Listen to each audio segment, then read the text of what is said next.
Practical Mental Influence and Mental Fascination by William Walker Atkinson.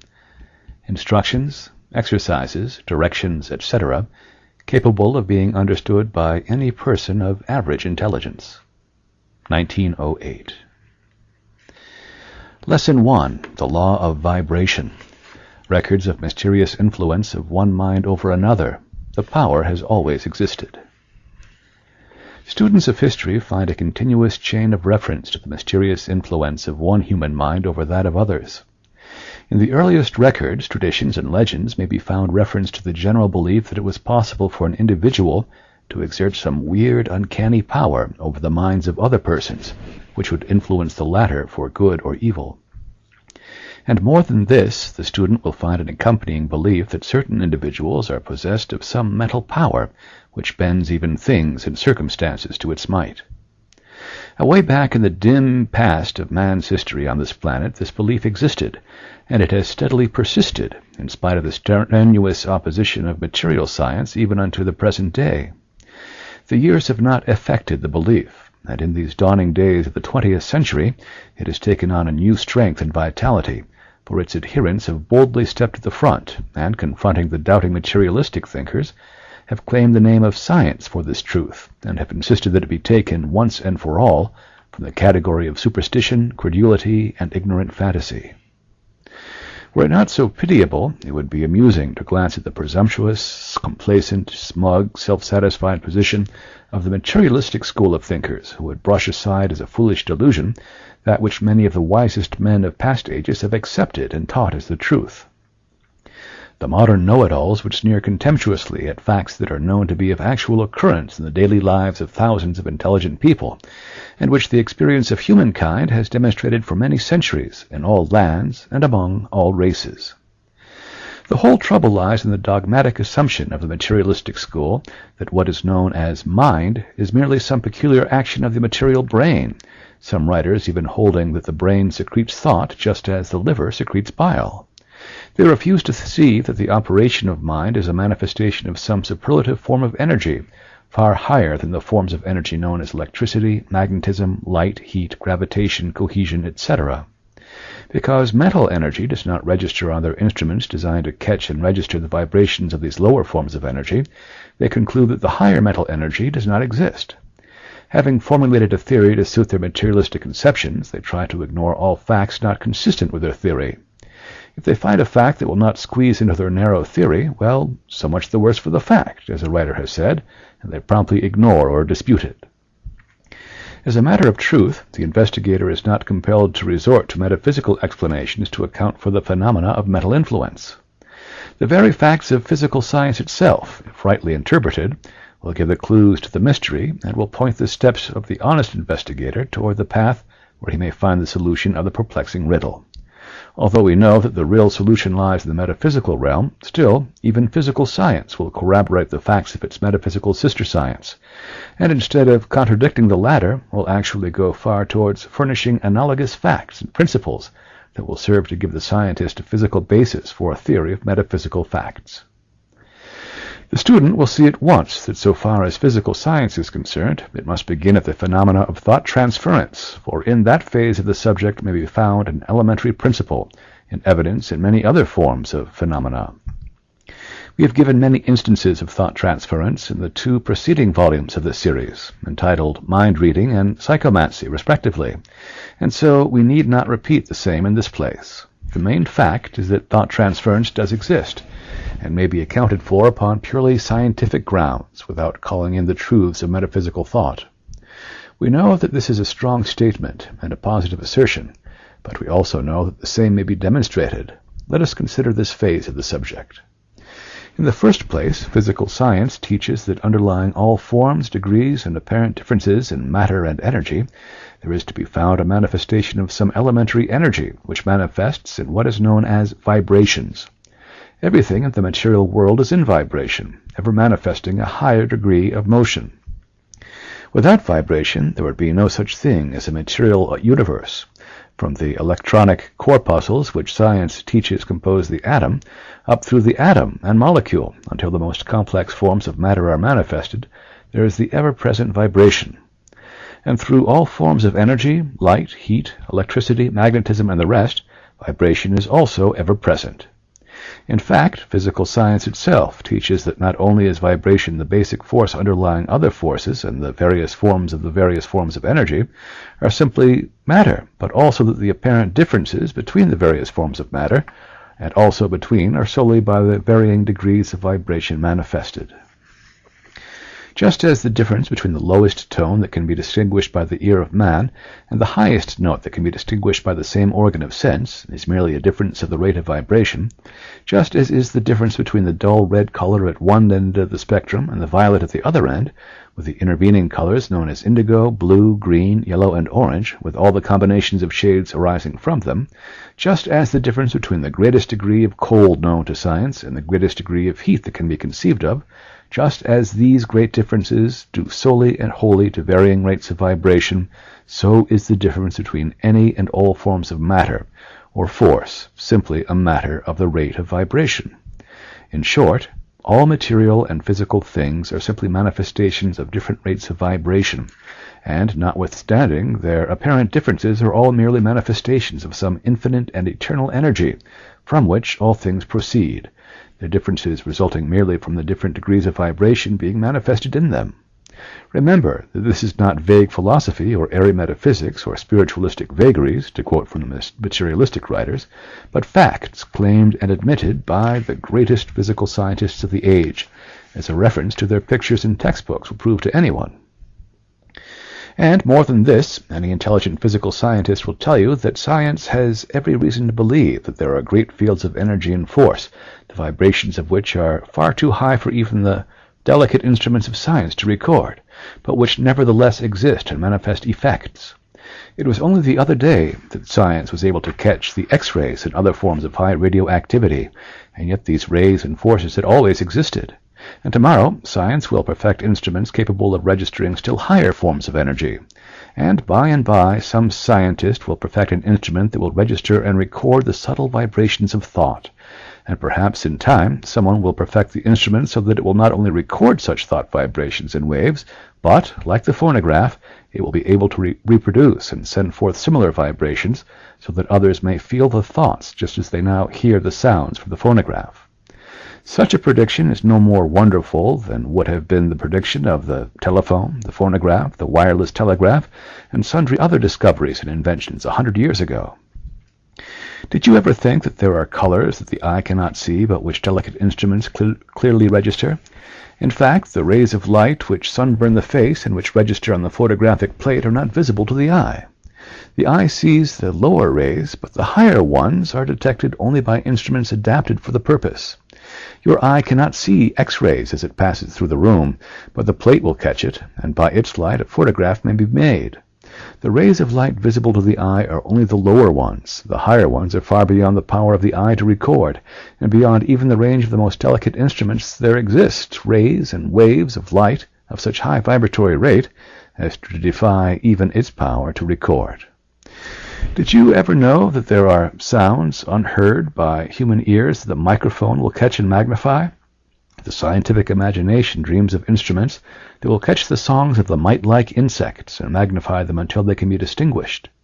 There are waves of electricity that may pass through your body, unperceived by you, and yet powerful enough to run machinery or light electric lights. Listen to the words of certain eminent scientists. Professor Elisha Gray, a celebrated scientist and teacher, has said, "There is much food for speculation in the thought that there exist sound waves that no human ear can hear, and color waves of light that no eye can see. The long, dark, soundless space between 40,000 and 400 trillion vibrations per second, and the infinity of range beyond 700 trillion vibrations per second, where light ceases, in the universe of motion, makes it possible to indulge in speculation."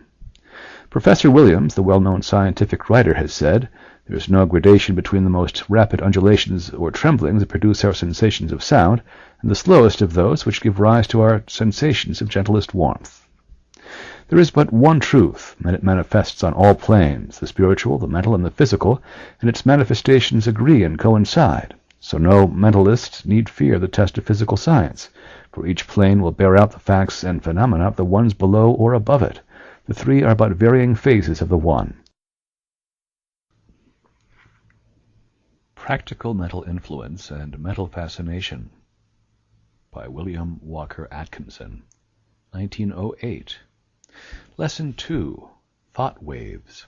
Waves of mental vibratory energy, a burning up of brain matter, varieties of thought waves, and the characteristics of each, how thought waves manifest, and how they affect other persons. In our last chapter, we have seen that vibration was to be found underlying all manifestations of energy and all forms of matter. We also quoted two distinguished scientists, whose words show that there were fields of vibratory energy not filled by any known forms of energy, the inference being that inasmuch as there are no gaps in nature's processes, these unknown fields must be occupied by certain forms of energy not yet as known to physical science. The teachings of the occultists of all lands and ages, as also those of modern mental science, are to the effect that the mind, in its manifestation of thought in the brain, generates a form of energy of intensely high vibration, which energy may be, and is, projected in vibratory waves from the brain of the thinker, and which then affects the brains of other persons within its field of influence. All students of mental influence have noticed the close resemblance that is manifested between the phenomena of electrical and magnetic energy on the one hand, and the phenomena of mental energy on the other. So close is the analogy that one may take the proven facts of science relating to electrical and magnetic phenomena and confidently proceed with the certainty of finding a strikingly close correspondence in the field of mental phenomena. And the recognition of this fact is helping the workers in the mental field to group together the varied phenomena that come under their notice and to work out the theory and practice of mental influence. In the first place, it is now a fact well known and accepted by investigators that the generation of thought and the manifestation of mental states occasions a burning up of brain matter and the consequent production of a form of energy of high vibratory power. Physiologists recognize this fact, and the textbooks make reference to it. Experiments have shown that the temperature of the brain is increased in accordance with the intensity of feeling and thought, and that there is undoubtedly a generation of energy and a consumption of brain matter which bears a very close resemblance to the process of the generation of electrical energy. And this being conceded, it follows that this energy, once released, must be emanated or sent forth from the brain in a manner akin to the emanation of other known forms of energy, i.e., in the form of waves of vibratory force. Light and heat travel in this way, so do electricity and magnetism, so do the forces of radioactivity, and the investigators of mental influence have demonstrated by their experiments that there are such things as thought waves, thought radiation, thought induction, and many other phases of manifestation, similar to that exhibited by electricity and magnetism. Flammarion, the well-known and eminent French scientist, has said on this subject, "We sum up, therefore, our preceding observations by the conclusion that one mind can act at a distance upon another, without the habitual medium of words or any other visible means of communication. It appears to us altogether unreasonable to reject this conclusion if we accept the facts. This conclusion will be abundantly demonstrated. There is nothing unscientific, nothing romantic, in admitting that an idea can influence a brain from a distance. The action of one human being upon another, from a distance, is a scientific fact. It is as certain as the existence of Paris, of Napoleon, of oxygen, or of Sirius. The same authority also states, "There can be no doubt that our physical force creates a movement in the ether, which transmits itself afar like all movements of ether, and becomes perceptible to brains in harmony with our own. The transformation of a psychic action into an ethereal movement, and the reverse, may be analogous to what takes place on a telephone, where the receptive plate, which is identical with the plate at the other end, reconstructs the sonorous movement transmitted, not by means of sound, but electricity. But these are only comparisons. When a thought or feeling is generated in the mind or brain of a person, the energy generated flows forth from the brain of the person in the forms of waves of mental energy, spreading from the immediate neighborhood of the thinker to a distance proportioned to the strength of the thought or feeling. These thought waves have the property of awakening similar vibrations in the minds of other persons coming within their field of force, according to the laws of mental induction, which law shall be explained in the next chapter. As we proceed with our consideration of the subject of mental influence in the succeeding chapters, we shall see the many and varied forms of manifestation of thought waves. At this point we shall merely view the phenomena in a general way. Thought waves are manifested in a variety of forms and phases. Some are the waves emanated from the minds of all thinkers, unconsciously and without purpose, and usually without much force. Others are sent forth with much force, and travel far, manifesting a degree of influence commensurate with the force with which they are projected. Others are directed purposely towards certain individuals or places, and travel along rapidly in a straight line to the point towards which they have been directed or aimed. Others are sent forth with great strength and power, but instead of being directed toward any particular person or place, are designed to sweep around in great whirlpools of energy, affecting all who happen to fall within their field of force. You will readily understand that there is a great difference between thought waves sent forth idly and unconsciously and without knowledge of the underlying laws of mental influence, and those projected with a full knowledge of the laws governing the phenomena, and urged on and directed by a powerful will of the sender. The force is the same, but the degree of its power and the measure of its effect is determined by the conditions of its sending forth. The vibratory force of these thought waves does not cease with the sending forth of the wave, but persists for a long time afterward. Just as heat in a room persists long after the fire in the stove has been extinguished, just as the perfume of the flower exists in a room long after the flower has been removed, just as a ray of light travels through space for millions of miles and for centuries after the star itself has been blotted out of existence, just as any and all forms of vibratory energy persist in manifestation after the initial impulse has been withdrawn, so do the vibrations of thought continue long after the thought, yet long after the brain which sent them forth has passed into dust. There are many places today filled with the thought vibrations of minds long since passed out of the body. There are places filled with the strong vibrations of tragedies long since enacted there.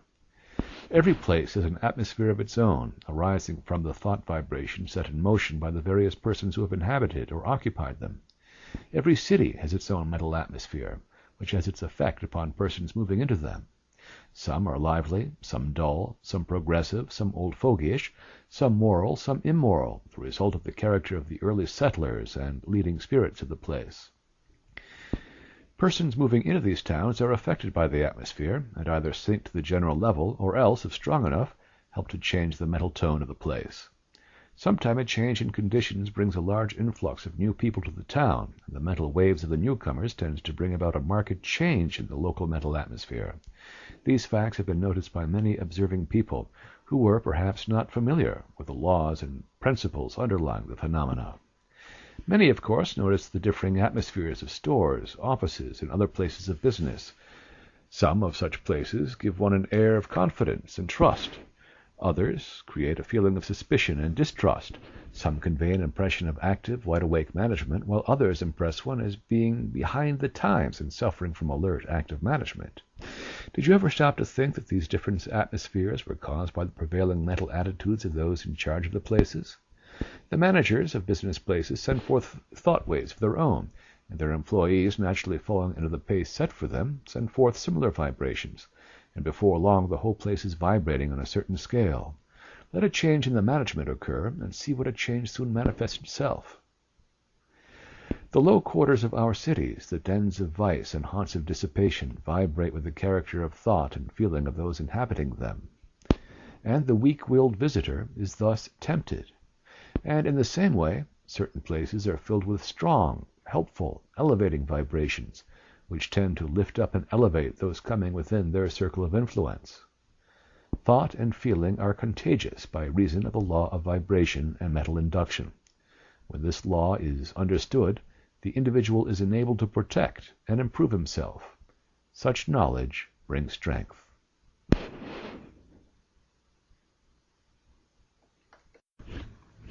Practical Mental Influence and Mental Fascination by William Walker Atkinson. Instructions, exercises, directions, etc. capable of being understood by any person of average intelligence. 1908. Lesson 1. The Law of Vibration. Records of mysterious influence of one mind over another. The power has always existed. Students of history find a continuous chain of reference to the mysterious influence of one human mind over that of others. In the earliest records, traditions, and legends may be found reference to the general belief that it was possible for an individual to exert some weird, uncanny power over the minds of other persons, which would influence the latter for good or evil. And more than this, the student will find an accompanying belief that certain individuals are possessed of some mental power which bends even things and circumstances to its might. Away back in the dim past of man's history on this planet, this belief existed, and it has steadily persisted, in spite of the strenuous opposition of material science even unto the present day. The years have not affected the belief, and in these dawning days of the 20th century it has taken on a new strength and vitality, for its adherents have boldly stepped to the front, and, confronting the doubting materialistic thinkers, have claimed the name of science for this truth, and have insisted that it be taken once and for all from the category of superstition, credulity, and ignorant fantasy. Were it not so pitiable, it would be amusing to glance at the presumptuous, complacent, smug, self-satisfied position of the materialistic school of thinkers, who would brush aside as a foolish delusion that which many of the wisest men of past ages have accepted and taught as the truth. The modern know-it-alls would sneer contemptuously at facts that are known to be of actual occurrence in the daily lives of thousands of intelligent people, and which the experience of humankind has demonstrated for many centuries in all lands and among all races.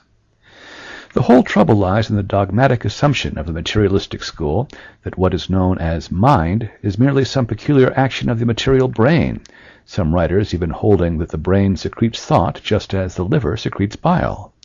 They refuse to see that the operation of mind is a manifestation of some superlative form of energy, far higher than the forms of energy known as electricity, magnetism, light, heat, gravitation, cohesion, etc. Because mental energy does not register on their instruments designed to catch and register the vibrations of these lower forms of energy, they conclude that the higher mental energy does not exist. Having formulated a theory to suit their materialistic conceptions, they try to ignore all facts not consistent with their theory. If they find a fact that will not squeeze into their narrow theory, well, so much the worse for the fact, as a writer has said, and they promptly ignore or dispute it. As a matter of truth, the investigator is not compelled to resort to metaphysical explanations to account for the phenomena of mental influence.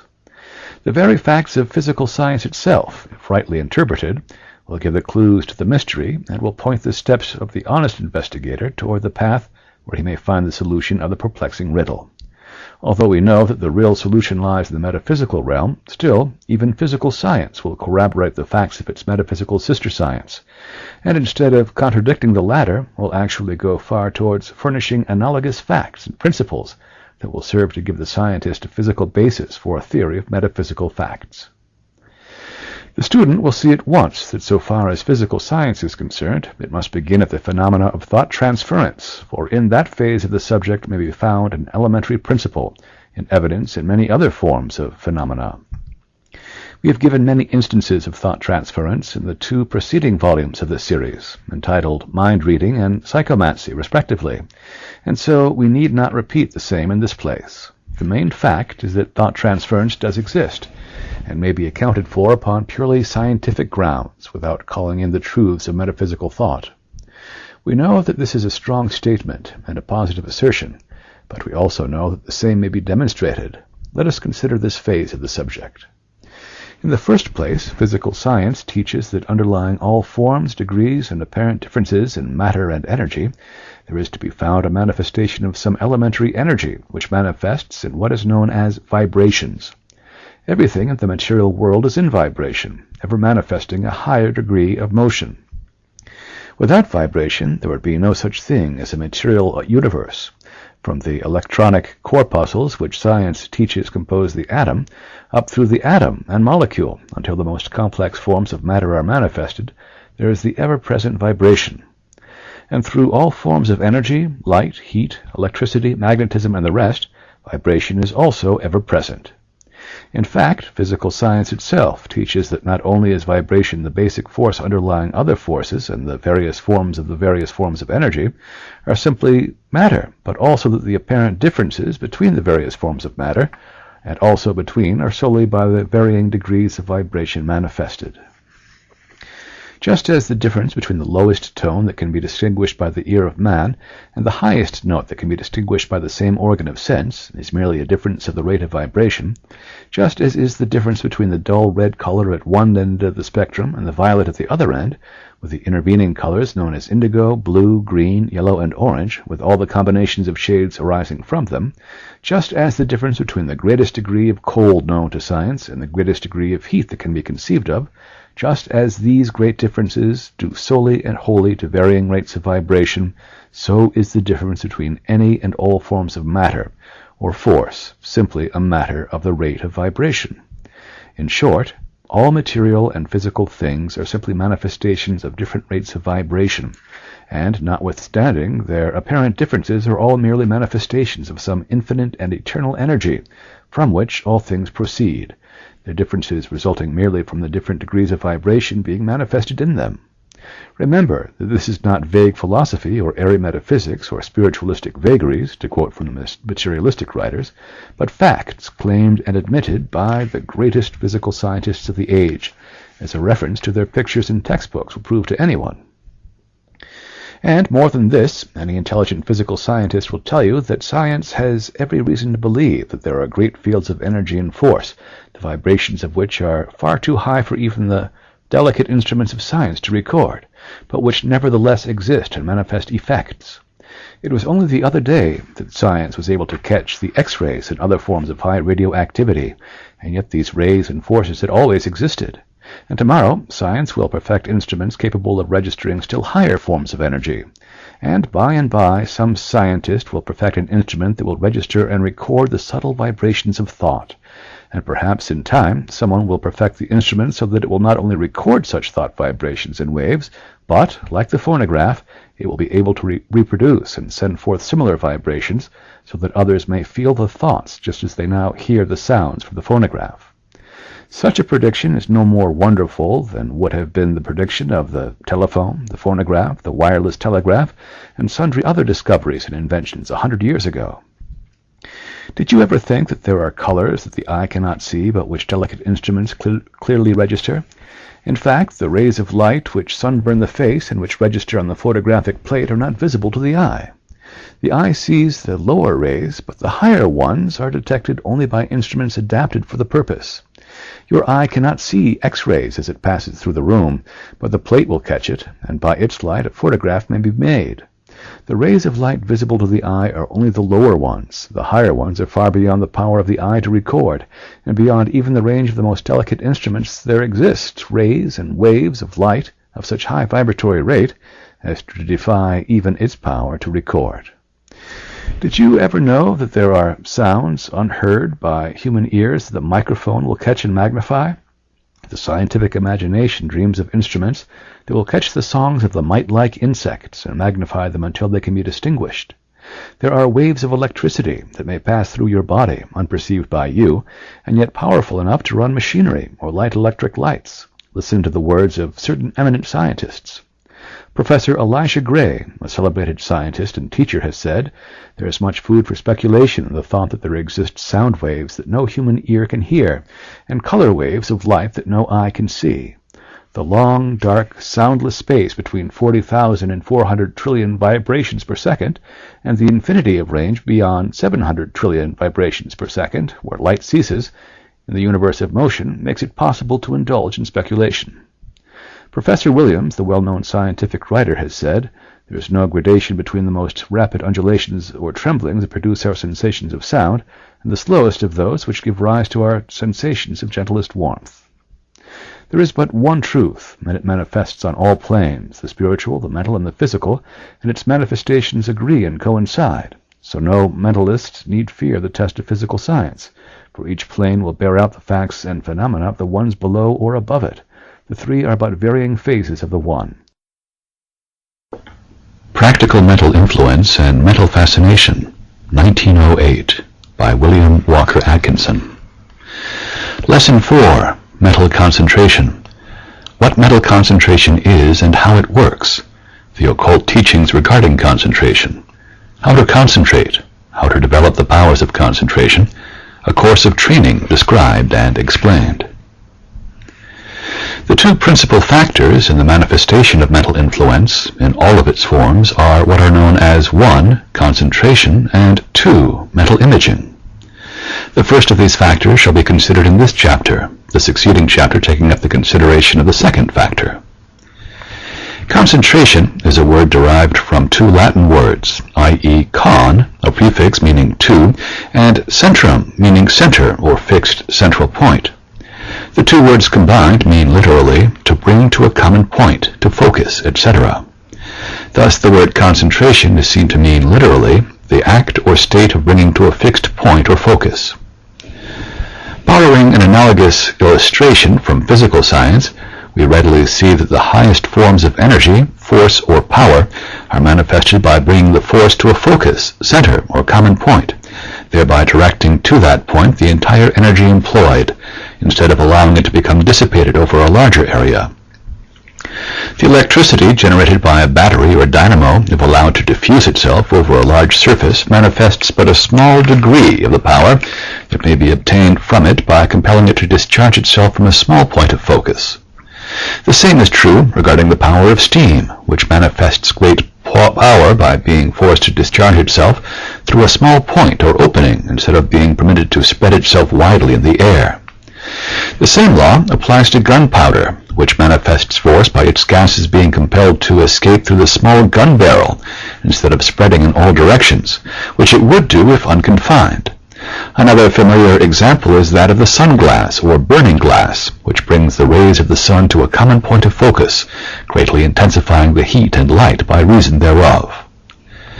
The occult masters have ever impressed upon their pupils the importance and necessity of acquiring the power of mental concentration, and all trained and developed occultists have practiced and persevered towards this end, the result being that some of them attained almost miraculous mental powers and influence. All occult phenomena is caused in this way, and all occult power depends upon it.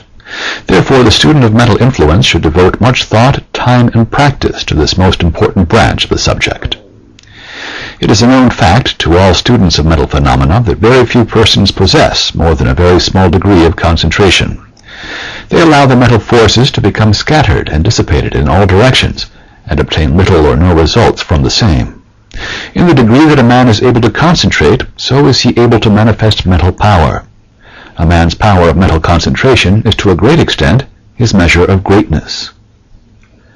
Mental concentration in practice consists of focusing the mind upon a given subject or object firmly and fixedly, and then holding it there for a certain time, fully intent upon its object, and not allowing itself to be diverted or attracted from its object. It likewise consists in the correlative power of then detaching the mind from that subject or object, and either allowing it to rest or else focusing it upon another object. In other words, it either gives undivided attention or else inhibits or shuts off attention from the given subject or object. To the reader who has had no experience along the lines of mental concentration, it may seem like a very easy task to focus the mind upon a subject and then hold it there firmly and fixedly. But little practice will undeceive such a person, and will bring him to a realizing sense of the difficulty of the task. The mind is a very restless thing, and its tendency is to dance from one thing to another, darting here and there, soon tiring of continued attention, and, like a spoiled child, seeking a new object upon which to exercise itself. On the other hand, many people allow their minds to concentrate involuntarily upon whatever may strike the fancy, and, forgetting everything else, they give themselves up to the object attracting their attention for the moment, often neglecting duties and important interests, and becoming daydreamers instead of firm thinkers. This involuntary concentration is the thing to be avoided, for it is the allowing of the attention to escape the control of the will. The mental concentration of the occultists is a very different thing. It is solely in control of the will, being applied when desirable and taken off or inhibited when desirable. The trained occultist will concentrate upon a subject or object with a wonderful intensity, seemingly completely absorbed in the subject or object before him and oblivious to all else in the world. And yet, the task accomplished or the given time expired, he will detach his mind from the object and will be perfectly fresh, watchful, and wide awake to the next matter before him. There is every difference in being controlled by involuntary attention, which is the species of self-hypnotization, and the control of the attention, which is an evidence of mastery. A celebrated French psychologist has well said, "The secret of mental concentration lies in the control of the attention, and the control of the attention lies in the exercise of the will." The authority is subject to the superior authority of the ego. I yield it or I withhold it as I please. I direct it in turn to several points. I concentrate it upon each point as long as my will can stand the effort. Sully says attention may be roughly defined as the active self-direction of the mind to any object which presents itself at the moment. All of the occult authorities begin teaching their pupils attention as the first step towards mental concentration. They instruct the pupil to examine some familiar object and endeavor to see as many details as possible in the object. Then, after hearing the pupil's report, the master sends him back to the task, bidding him seek for new details, and so on, until at last the pupil has discovered about all concerning the object that can be discovered. The next day, a new object is given him, and the process is repeated. First, simple objects are given, and then more complex ones, until at last objects of great complexity are easily mastered. In this way, not only is the power of close observation highly developed, but the faculty of attention becomes so highly strengthened that the pupil is able to exert the greatest amount of mental concentration with scarcely the consciousness of effort. And such a person then becomes a very giant in the manifestation of mental influence, for he is able to hold his mind one-pointed, as the Orientals describe it, until he has focused and directed a mighty degree of mental influence towards the desired object. Among the practices imposed upon their pupils by the occult masters may be named mathematics, drawing, analysis, etc. You will readily see why this is. To begin with, mathematics requires the undivided attention of the student. Unless he concentrates upon his examples, he will not be able to work out their solution. And according to the principle in nature that practice makes perfect and that exercise develops power, the practice of the mind along lines requiring voluntary attention and mental concentration will inevitably result in the acquirement of the mental control and power which renders possible the strongest manifestation of mental influence. The person who uses mental influence must certainly possess the power of focusing the force to a common point in order to manifest the greatest amount of power and influence. And that faculty of focusing results from the training of the mind along the lines of concentration. And concentration arises from the mastery of voluntary attention. So there you have the whole matter in a nutshell. So your first step towards acquiring mental influence should be to cultivate voluntary attention. We might fill page after page with exercises designed to strengthen your faculty of voluntary attention, but what would be the use? The best plan is to set you to work to find something upon which to concentrate, for the very search will develop attention. Look around you for some object to study in detail, then concentrate your attention upon it until you have seen all there is about it to be seen, and then take up another object and pursue the practice further. Take a page, this page if you will, and count the number of words on it. Then see how many words are required to fill each line on an average, and see how many letters there are in each word in each line on the whole page. Then go over the page and see if any words are misspelled, or if any of the letters are imperfect, etc. In short, get acquainted with this page until you know all about it. Then take up another page, and after studying it in the same way, compare the two, and so on. Of course, this will be dry and tedious unless you take an interest in it, and the interest may be aroused by remembering just what the exercise is designed for. After practicing this way for a short time each day, you will begin to find that you are able to bestow greater attention upon objects upon which you are trying to manifest mental influence. You are developing concentration, and that is the great secret of the use of mental influence, and explains the differences in its manifestation among men.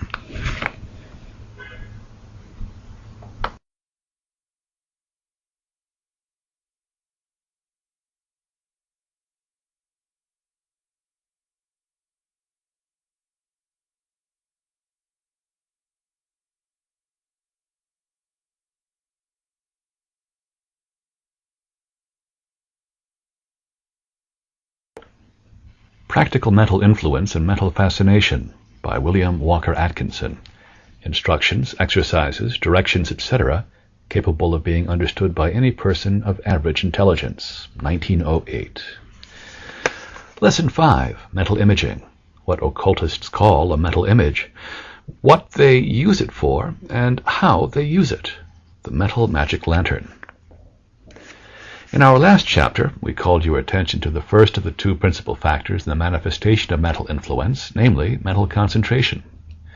In the present chapter, we shall consider the second factor tending to render possible the said manifestation, namely mental imaging.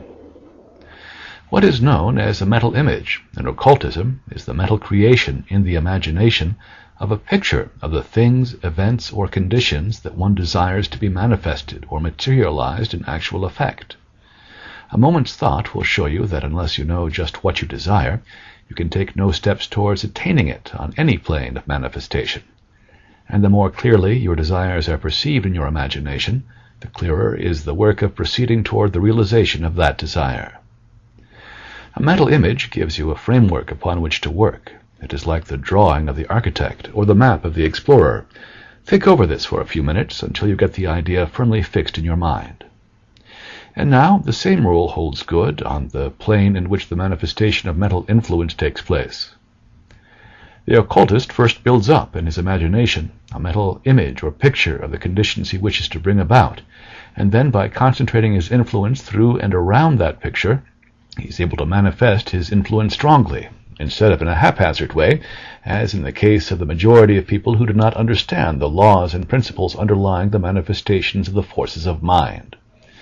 The mental image gives shape and direction to the force which is being concentrated upon the desired object or subject.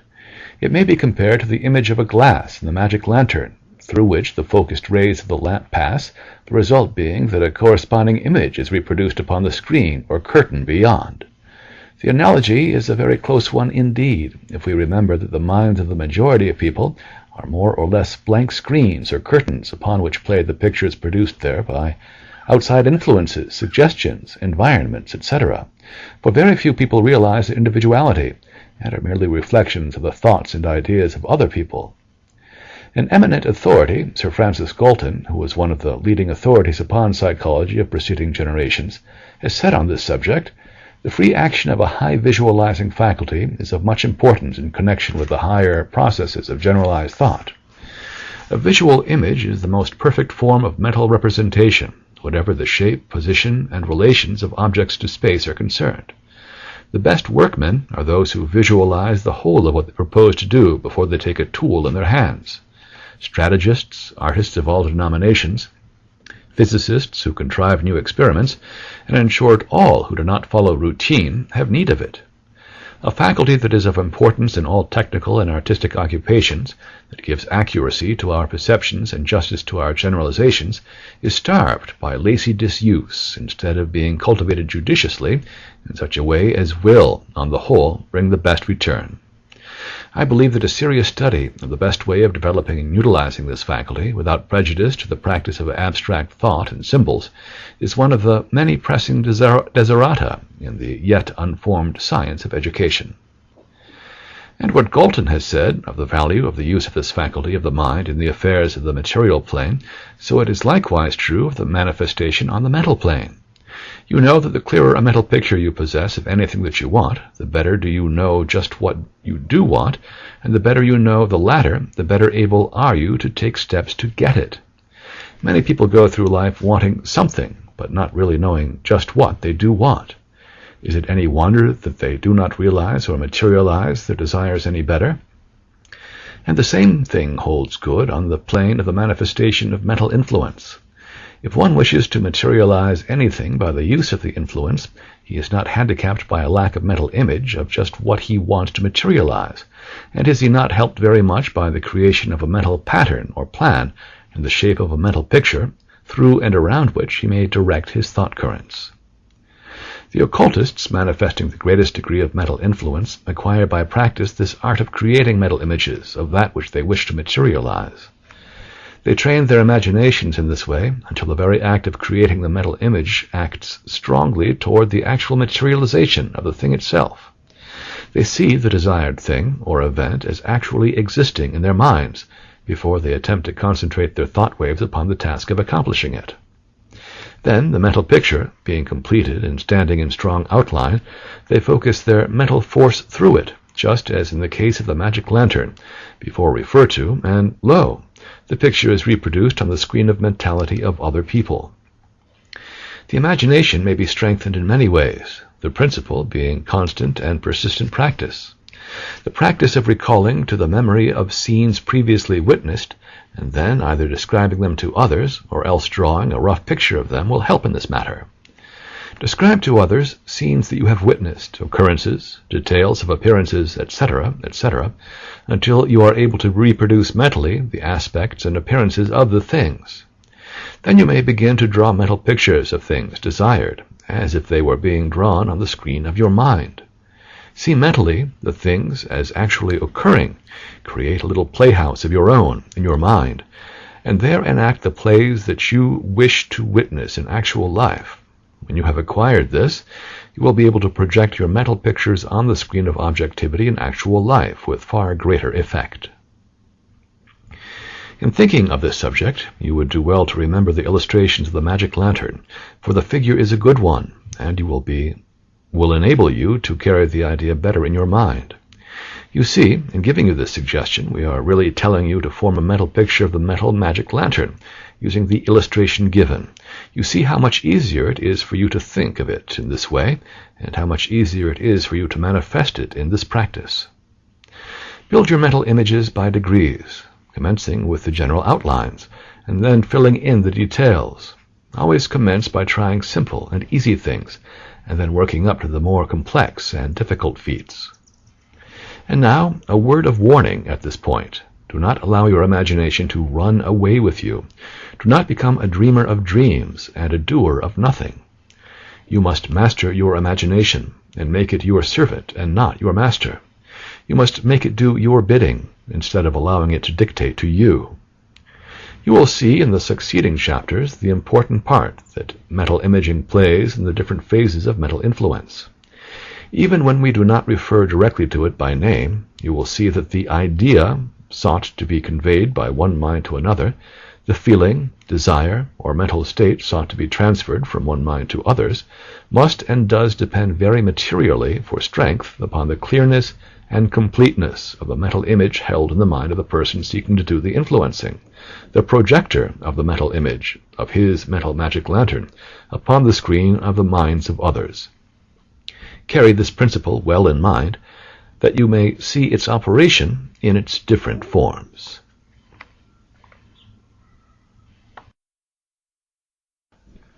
Practical Mental Influence and Mental Fascination, William Walker Atkinson.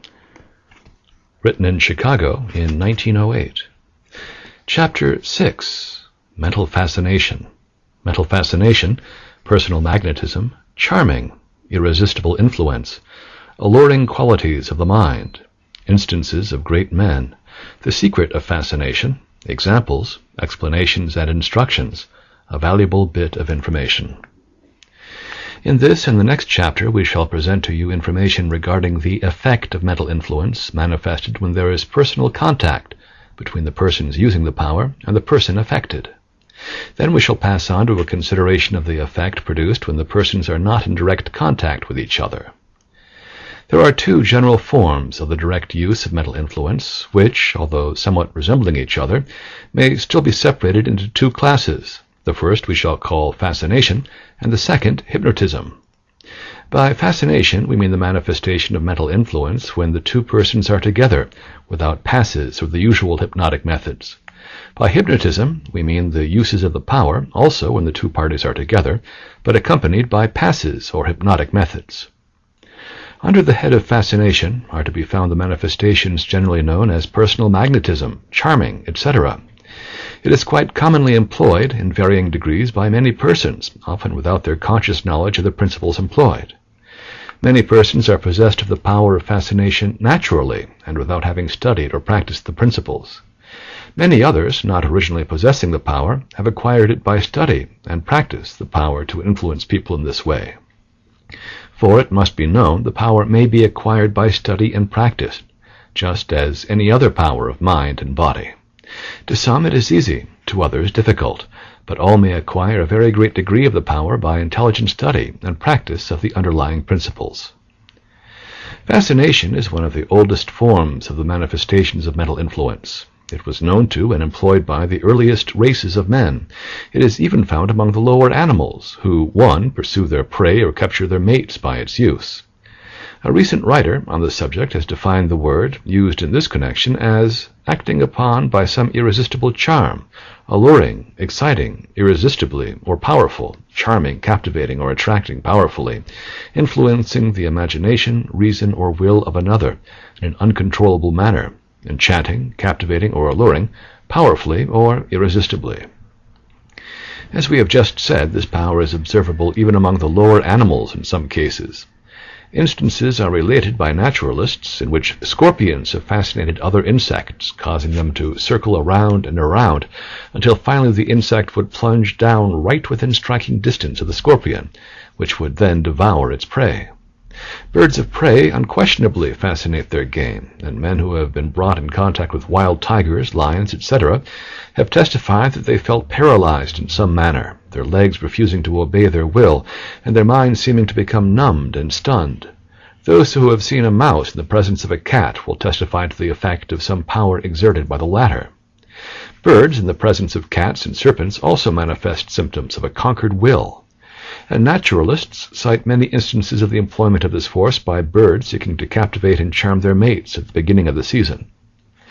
Among men, it has been noticed that certain individuals possess this power to a great degree, some of the great men of ancient and modern times having been so filled with the power that they could manage their followers almost as one would move automatons. Julius Caesar had this power developed to a great degree, and used it from youth to his last days. He was worshipped almost as a god by his soldiers, who would undertake almost any task at his bidding. Napoleon also possessed this charm to a wonderful degree. It enabled him to control men with whom he came in contact, and to bend them to his will. He rose from a poor student to the dignity and power of the Emperor of France. When banished to Elba, he escaped, and landing in France, he, alone and unarmed, confronted the ranks of the French army drawn up to capture him, and walking towards the soldiers, compelled the latter to throw down their guns and flock to his support. He entered Paris at the head of a great army, which had been sent forth to capture him. This is no wild legend, but a sober fact of history. And in our own times we see how certain leaders of men sweep people before them and move them around like pawns on the chessboard of life. All of the above-mentioned phenomena come under the head of fascination, and is the result of the emanation of streams of active thought waves from the mind of a person, the same being strongly concentrated and directing towards those whom the person wishes to affect. The person forms a strong thought in his mind and sends it out to the other, charged with the force of a concentrated will, so that the other person feels it most strongly, and the thought, and then sending it out to the other person. For instance, if you wish a person to like you, you should form in your mind the thought, "That person likes me," fixing it in your own mind as forcibly the fundamental idea of fact. Then project to him the concentrated thought, you like me very much," with an air of assurance and confidence, and the other person is bound to feel the effect unless he or she has acquired a knowledge of the subject and is using self-protection. The thought should be sent forth with the strength that usually accompanies a strong spoken statement, but you must not actually speak the words aloud. You should merely say them strongly in your mind. If you wish to produce an effect or impression upon another person, the same process may be used, changing the thought and vibrations to the idea that you have a stronger will than the other person, and are able to overcome his will, using the silent message of, "I am stronger than you, my will overcomes yours," etc. Some successful agents and salesmen use the following method in reaching their customers. They form a thought that the other person desires their goods very much, and then they send out the thought wave that "you desire my goods, you want them very much, you have an irresistible longing for them," etc. Others use the following when they wish to comply with their wishes. "You will do so as I say, you will do as I say, you will yield to me fully and completely," etc. You will readily see from the above examples that the whole principle employed in any and all of these cases consists of 1, the thought of which the person wishes the other to do held firmly in the mind, and 2, the projection of that thought to the other, silently, in the shape of unspoken words. In the above, you have the whole secret of fascination condensed to a small space. You will understand, of course, that the words are only means of concentrating and vitalizing the thought. Animals merely feel desires, but are able to fascinate by the strength of them, although they cannot use words. And one person may fascinate another without understanding a word of his language, the real strength coming from the strength of the desire behind the words. The formation of the desire thought into words is merely for the purpose of concentrating and focusing the thought, for words are concentrated symbols of ideas, thoughts, or feelings. The exact process of sending forth the thought wave to the other is difficult to describe. You know how you feel when you say something very forcible and emphatic to another person. You can fairly feel the force of the words being hurled at the other person. Well, cultivate that same power in sending forth the unspoken word in the above manner, and you will soon be able to notice the effect of the thought on the other. It may help you to imagine that you can see the force flying from you to the other. The imagination properly used helps very much in these matters, for it creates a mental path over which the force may travel. You must not act awkwardly when sending out the thought waves, but converse in an ordinary manner, sending your thought waves between your speeches when the other person is talking to you, or at any other pause in the conversation. It is always well to send first a powerful thought wave before the conversation is opened, preferably while you are approaching the person. And it is likewise well to terminate the interview with a parting shot of considerable strength. You will find that these thought waves are of far greater power than spoken words, and then again you can in this way send out impressions that you could not utter in spoken words for obvious reasons. And now do you see how you have been affected by persons who have influenced you at times in your past life? Now that you know the secret, you will be in a measure immune from further impressions from others. And when you read our concluding chapter, entitled Self-Protection, you will be able to surround yourself with a protective armor, through which the thought waves cannot penetrate, but which will turn aside the shafts directed towards you.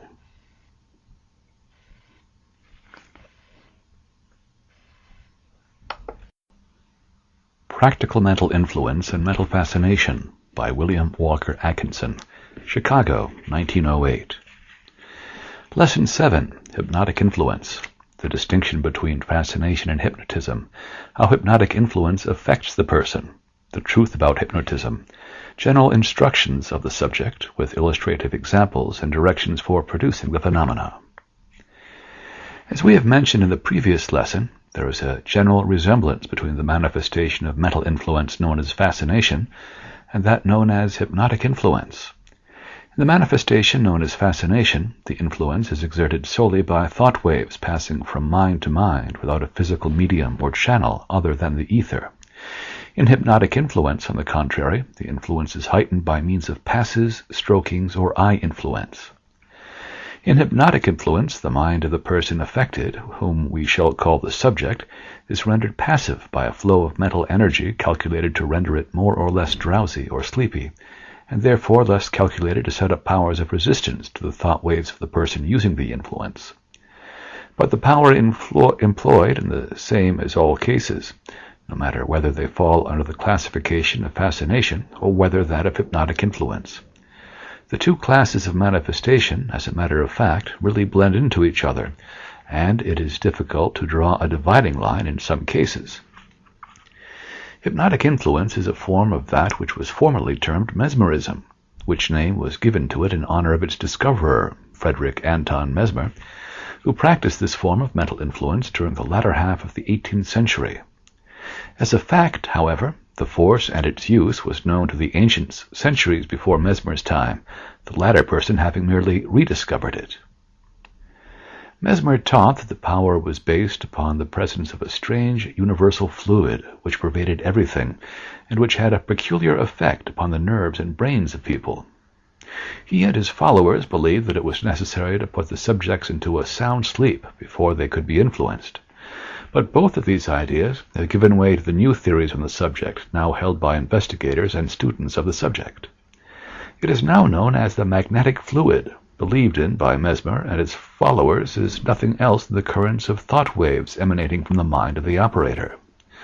And it is also known as the deep sleep condition. It is not necessary to render the will of the subject subservient to that of the operator. It is also now known that the nerves of the arms and fingers afford a highly sensitive conductor for the mental currents which may be propelled over them to the mind of the subject or to his nerves and muscles. This fact is explained by the well-known scientific fact that the material of which the nerves are composed is almost identical with that of the brain. In fact, the nervous system may be spoken of as a continuation of the brain itself. It is now also known that the eye has a peculiar property of transmitting the mental currents along the rays of light entering it, and from thence to the eyes of the other person. The above fact explains the phenomena of hypnotic influence, as it is now known to science. The question of suggestion also has a bearing on the subject, as we shall see presently. Modern operators do not produce the deep sleep condition usually, except in cases where it is desired to produce some form of psychic phenomena, apart from the subject of mental influence, that is, in which they are merely inducing the deep hypnotic condition in order to get the subject into a psychic condition, in which the phenomena mentioned may be manifested or exhibited. We shall not enter into this phase of the subject in this book, for it is outside of the immediate subject. The modern hypnotic investigator merely induces a passive state in the mind, nerves, or muscles of the subject sufficient to reduce the powers of resistance, and then he gives his orders or verbal suggestions, accompanied by a projection of his thought waves into the mind of the subject. In order to illustrate the subject, we will give you a few experiments, which may be easily performed by anyone manifesting the power of concentration and thought projection. There is, of course, a great difference in the degree of impressionability of different persons to hypnotic influence, that is to say, differences of degrees of resistance. Some persons will interpose a strong resistance, while others will set up a very feeble resistance, which is easily beaten down by the will of the operator. In the following experiments, you had better begin by getting some person who is perfectly willing for the experiment, and who will not interpose a resistance, but who is willing to become passive. Some person friendly to you and interested in the experiments, we mean.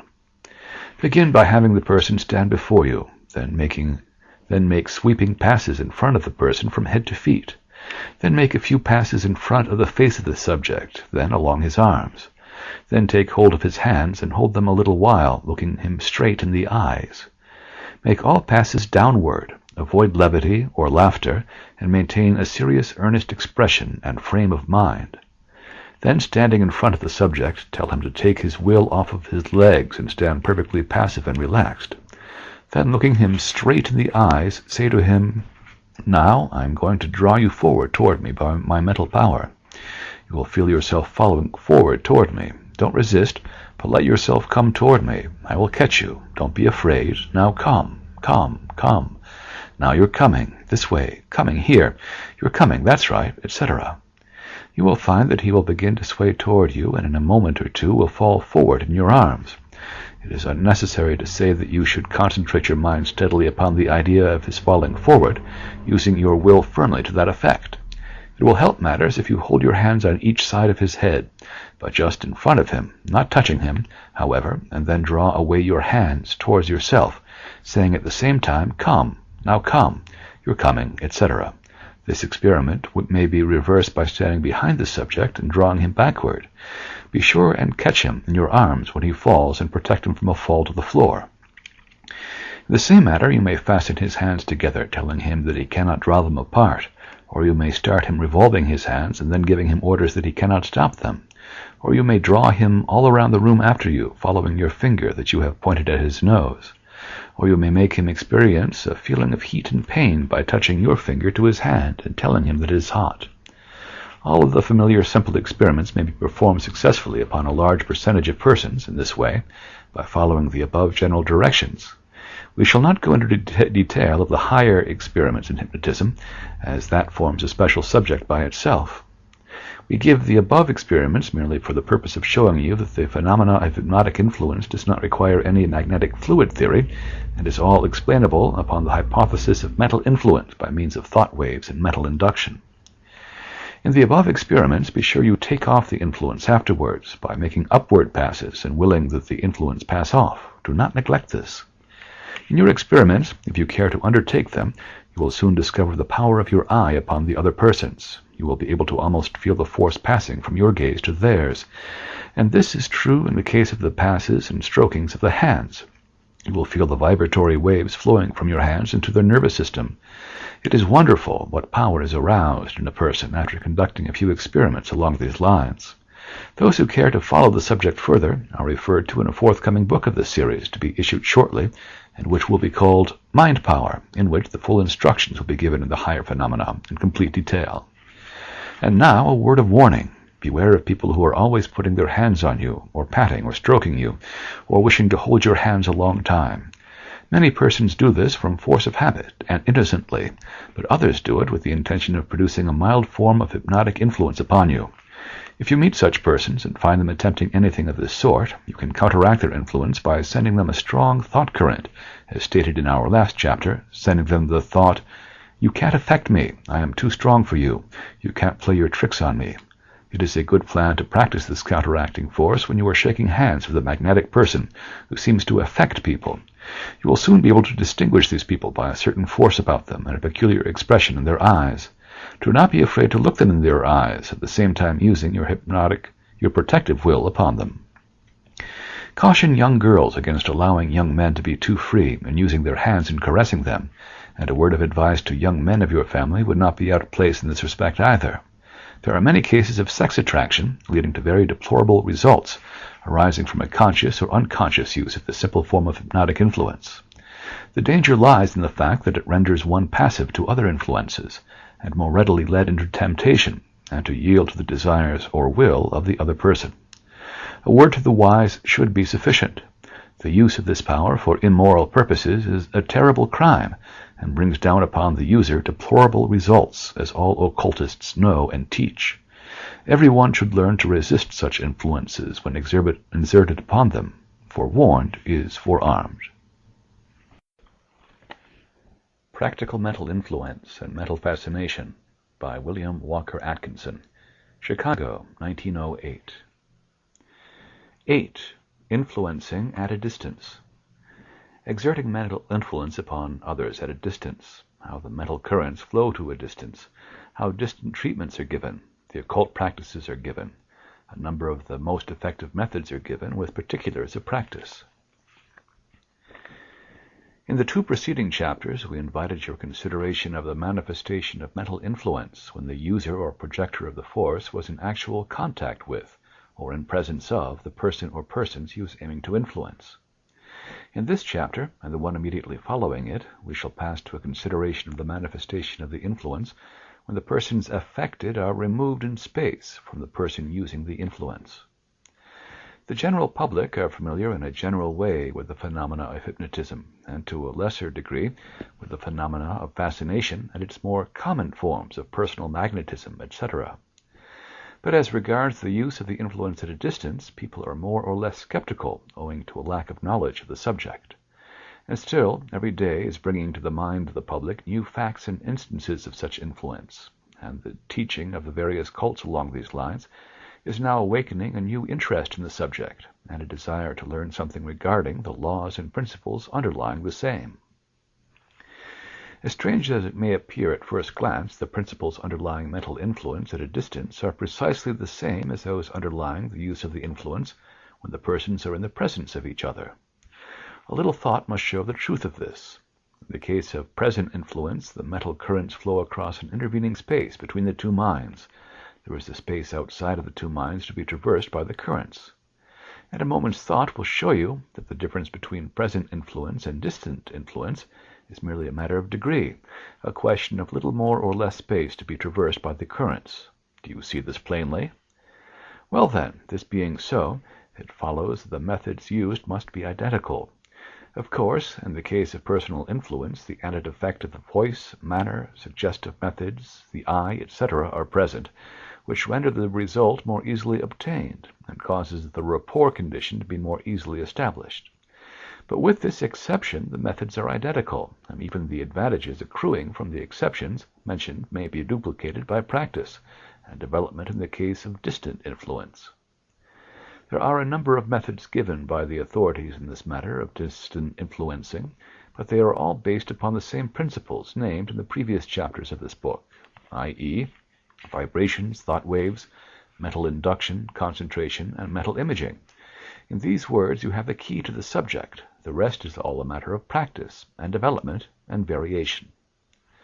One of the most elementary, and yet one of the most effective methods known to occultists is that of creating a mental image of the person treated, for that is the common term among modern writers on the subject, in the sense of imagining him to be seated in a chair in front of the person treating him at a distance. The treator proceeds to give both verbal commands and at the same time directs thought waves towards the imaginary person seated before him. This process establishes a psychic connection between the treator and the actual person, although the latter may be removed from the treator by many miles of space. This was the method of the ancient magicians and wonder-workers, and has always been a favorite among persons pursuing these experiments, or desirous of mentally influencing others at a distance. A variation of the above, very common in former days, was to mold a clay or wax figure, calling it by the name of the person treated, and identifying it in the mind and imagination with the other person. A variation is also noticed in the cases where a photograph, lock of hair, article of clothing, etc. is used in this way as a psychic connecting link between the two persons.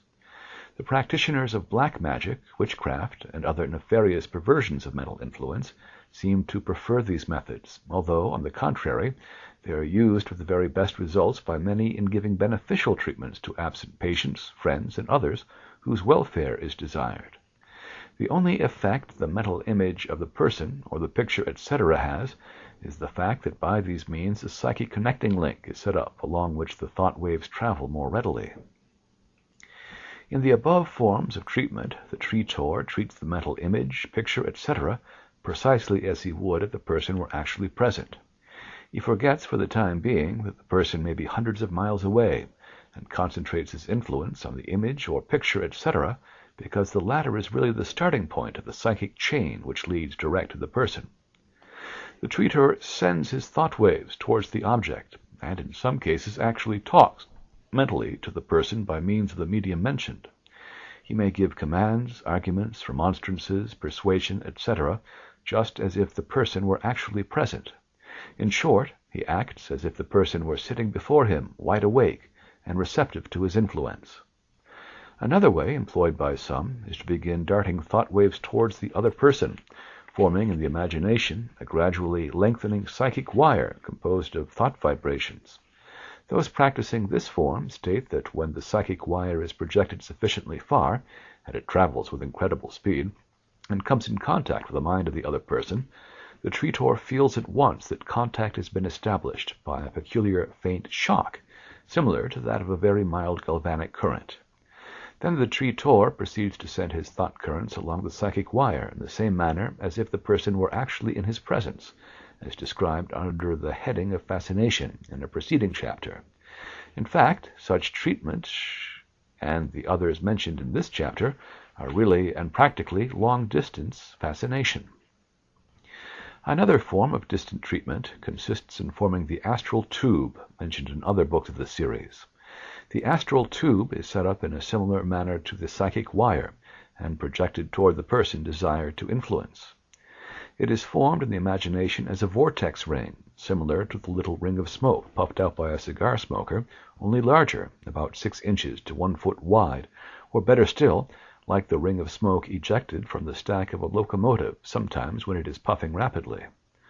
This vortex ring is then seen in the imagination by the use of the will to lengthen out in the shape of a tube which rapidly extends and travels towards the person treated in a manner identical with that of a psychic wire.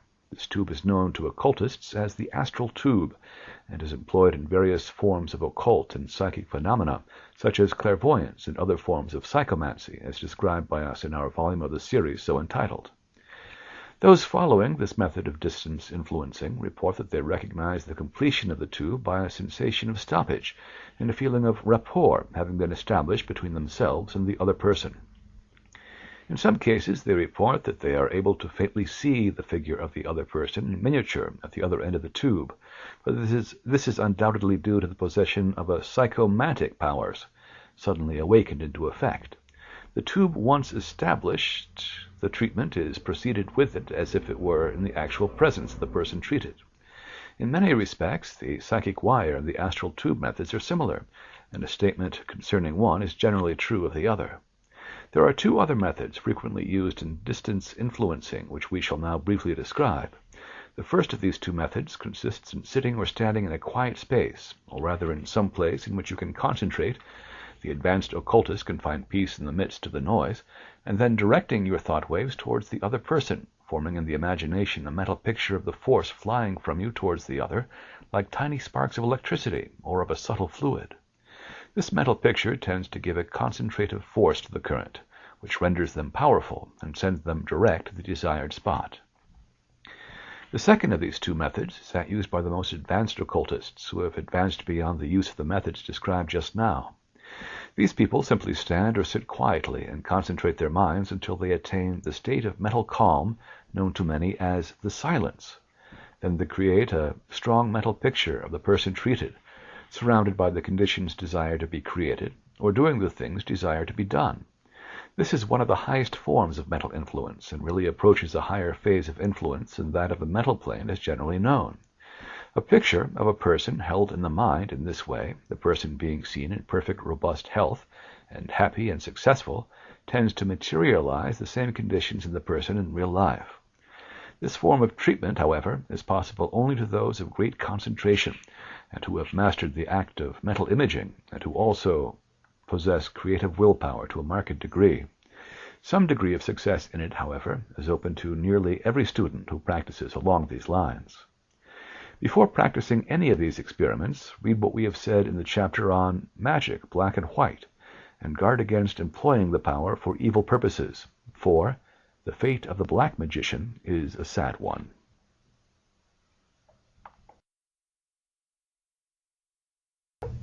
Practical Mental Influence and Mental Fascination by William Walker Atkinson, 1908. Instructions, exercises, directions, etc., capable of being understood by any person of average intelligence. Lesson 9. Influencing en masse. In our last chapter, we considered the manifestation of mental influence at a distance, insofar as was concerned the influencing of one or more person by another. There is another phase of the subject which must not be overlooked, and that is the influencing of large numbers of people by some active, strong projector of mental influence. This form of the manifestation of the power is known as mental influencing en masse. En masse, of course, meaning in a body or in a crowd, and mental influencing en masse means the use of the influence in the phase of exerting a strong attracting or directing power to the mind of the crowd, or rather the public, or a large number of people. This form of the use of the power is that consciously or unconsciously exerted by the great leaders of men in the fields of statesmanship, politics, business, finance, or military life. You will at once recall a number of the so-called great men of history from ancient times down to our own times who seem to exert a wonderfully, almost miraculous effect upon the minds of the people, causing men to see things through the eyes of the strong man, and making all of the instruments to carry out the ideals, will, or desires of these great masters of mental influence. And on a smaller scale are the majority of the successful people who depend upon public support. In fact, this influence is some degree used by nearly all who succeed in any form of business or profession, in which success calls for the attracting of other people towards the occupation of the person in question. This may seem like a strange thought to many, but it is known to occultists as a truth, notwithstanding. The most common form of influencing en masse is the lesser degree manifestation along unconscious lines, manifested by the majority of people by reason of their desire for the success of certain things. By success, we do not mean the mere wanting or wishing state of mind, but rather that eager longing, craving, demanding mental state that evinces a hungry reaching out for the desired thing. You will notice that the men and women who get things are generally those who are possessed of a strong burning desire for the things in question, which prompts them to be more or less aggressive in the search of satisfaction of the desire possessing them. These people are constantly sending out strong waves of thought vibrations, which has a attracting influence upon all with whom they come in contact, and tending to draw such persons towards the center of attraction, which is, of course, the mind of the person sending out such thoughts. And in the same way, a person possessed of a strong fear of a thing will send out similar attracting waves, which have a tendency to attract or draw to him the people calculated to bring about the materialization of the thing feared. This may sound paradoxical, but the secret lies in the fact that in both the case of desire and fear, the mind forms the mental image, which tends to become materialized. Fear, after all, is a form of expectation, which, alas, too often tends to materialize itself. The thing that I have feared hath come upon me, says Job, and in that saying he has stated the experience of the race. The way to fight things you may fear is to create a burning desire for the opposite thing. Other persons who have either studied the principles of mental influence or else have stumbled upon certain facts concerning the same improve upon this elementary form of influencing en masse just mentioned. They send out the thought waves consciously and deliberately, erecting the mental image and holding strongly to it, so that in time their sweeps of mental current reach further and further away and bring a greater number of people under the influence and into the field of attraction. They treat the public en masse by holding the strong mental picture of that which they desire, and then sending out strong thought currents of desire in all directions, willing that those coming within their radius shall be attracted towards the person and towards the ideas expressed in the mental image, projected in all directions. The constant dwelling upon some special object or subject by men who have developed concentration, strong wills, and fixity of purpose has the effect of sending out from the mind of that person great circles, constantly widening, of thought waves, which sweep ever outward like waves in a pond caused by dropping in a stone. These waves reach and affect a large number of people and interest them in the subject upon which the person is thinking. This, kept up day after day with the force inherent in a strong centered mind, will in time affect a great number of people and will render them at least interested in the object or subject thought of, and the indifference has been overcome. Other appeals to the minds of these people will be far more likely to reach them than otherwise, for interest is the first step towards attention, and attention is another step towards action. Of course, there are very many people sending out circles of thought waves, and these currents come in contact with each other and tend to neutralize each. But now and then, a particularly strong man will send out waves that will persist even after meeting other currents, and will reach the minds of the public in spite of the opposition. These thought currents have the personality of the sender and reflect the character of his will, be it strong or weak.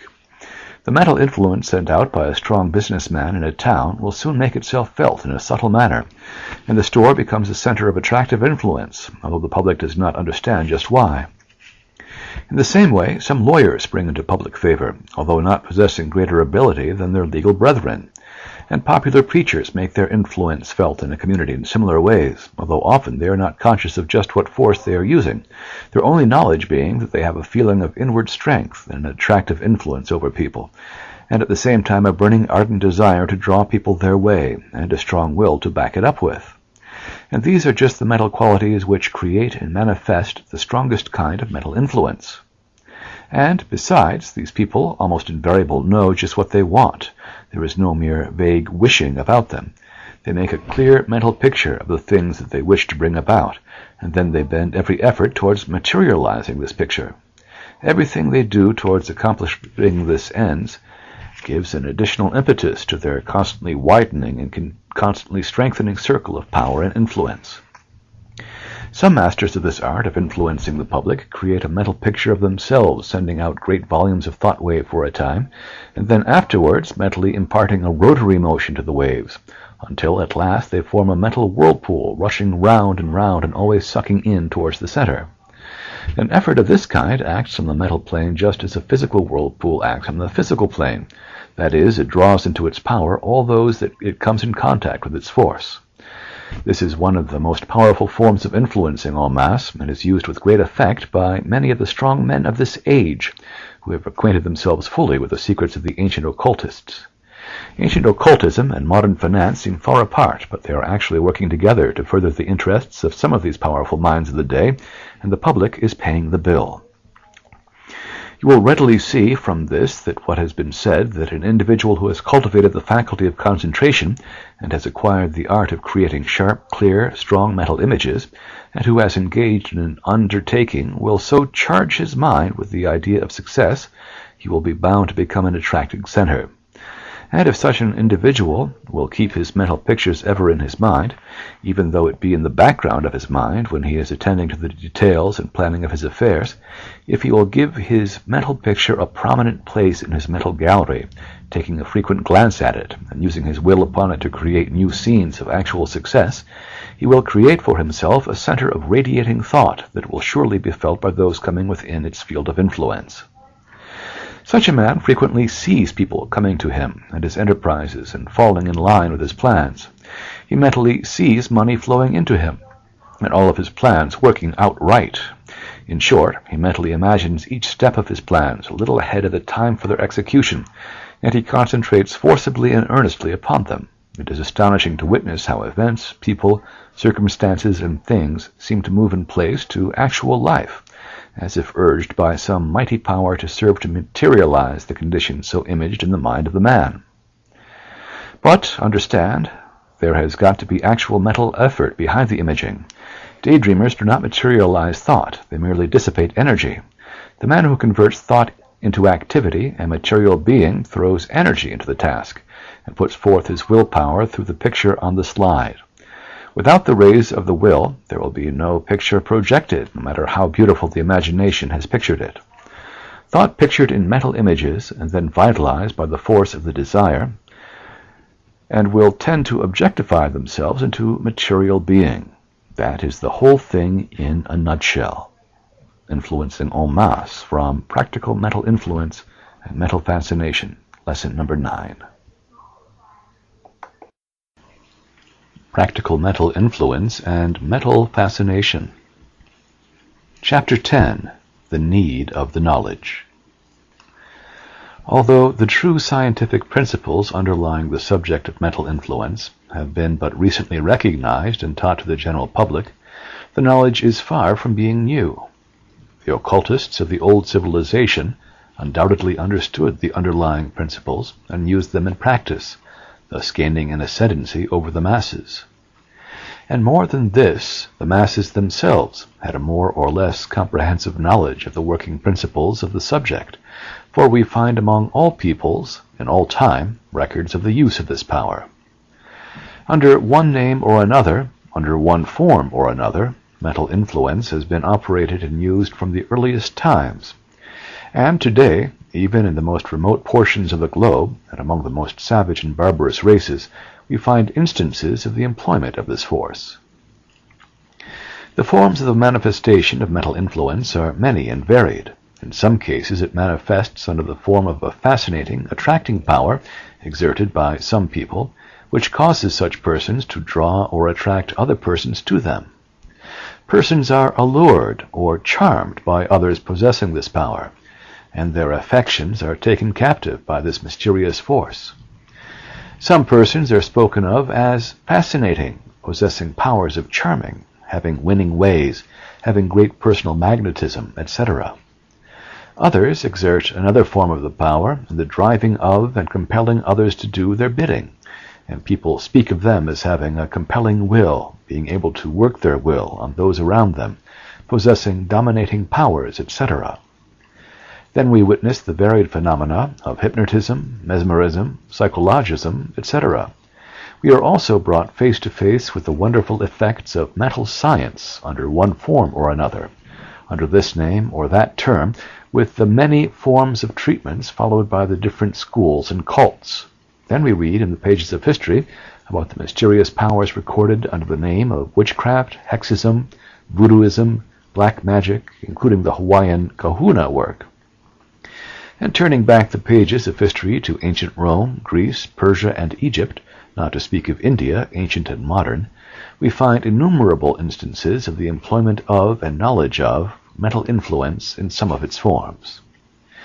And although many will seek to deny the fact, scientific investigators and students realize that there is but one real underlying principle under and back of all the various forms of manifestation, The good results and the evil results all arise from the employment of the same force, strange as it may appear at first thought. The secret lies in the fact that this mental influence is a great natural force, just as is electricity or any other natural force or energy. And like these other natural forces, it may be and is used for both good and evil purposes. The electricity which runs our machines, lights our houses, and performs countless other benevolent tasks in the service of man, is alas used to electrocute criminals, and the unfortunate person who touches a live wire may be struck with instant death. The sun, which warms our earth and renders life possible, also kills countless persons exposed to its rays on the desert, or even in our large cities.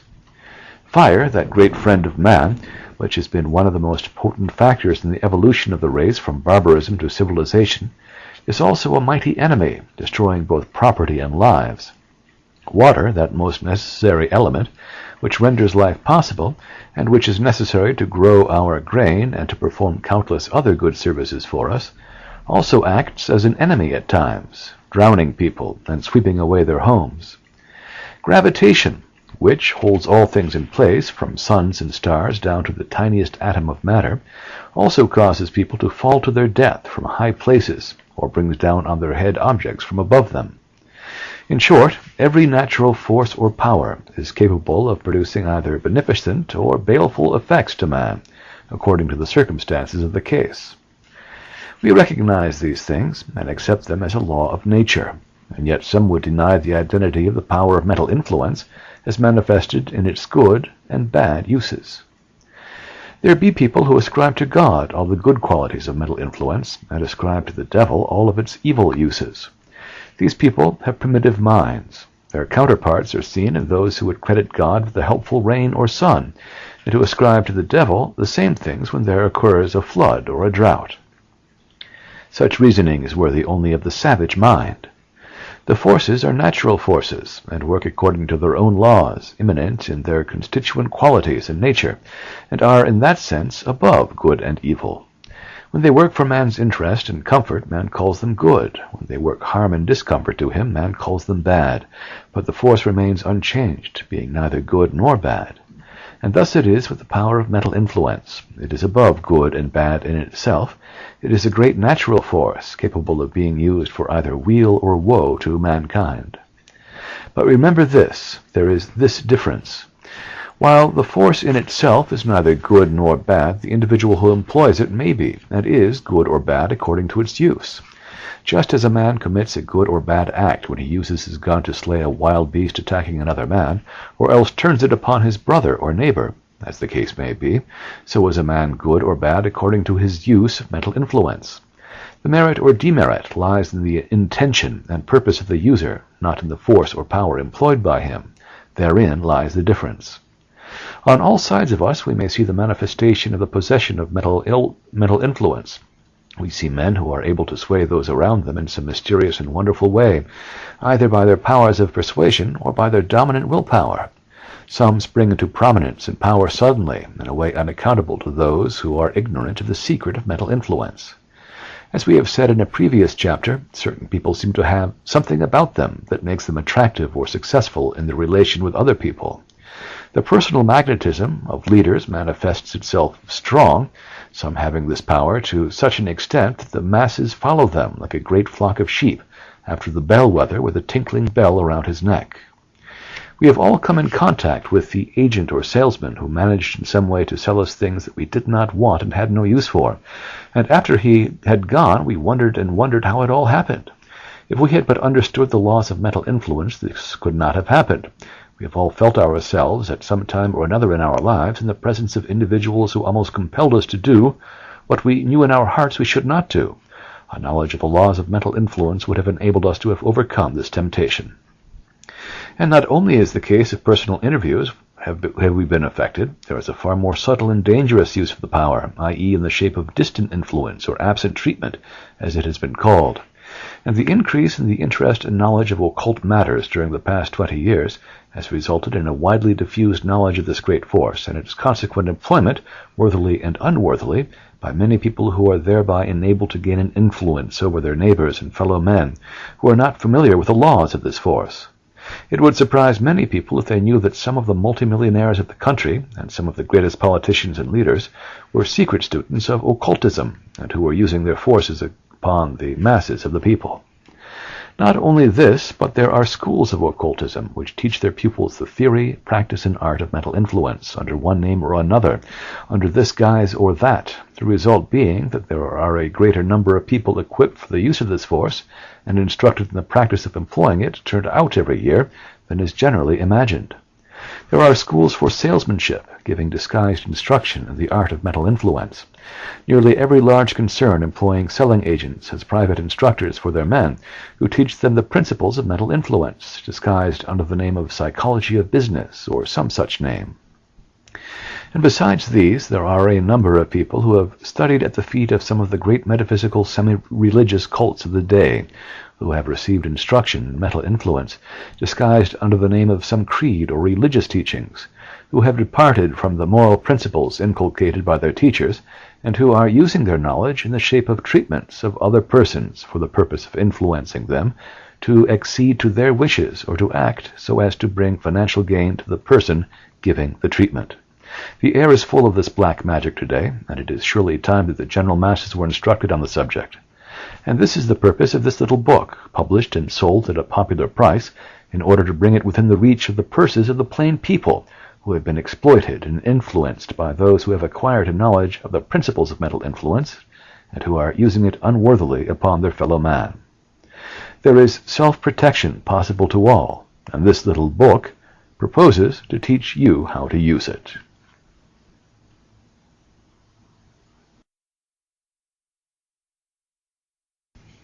Practical Mental Influence and Mental Fascination by William Walker Atkinson, published in Chicago in 1908.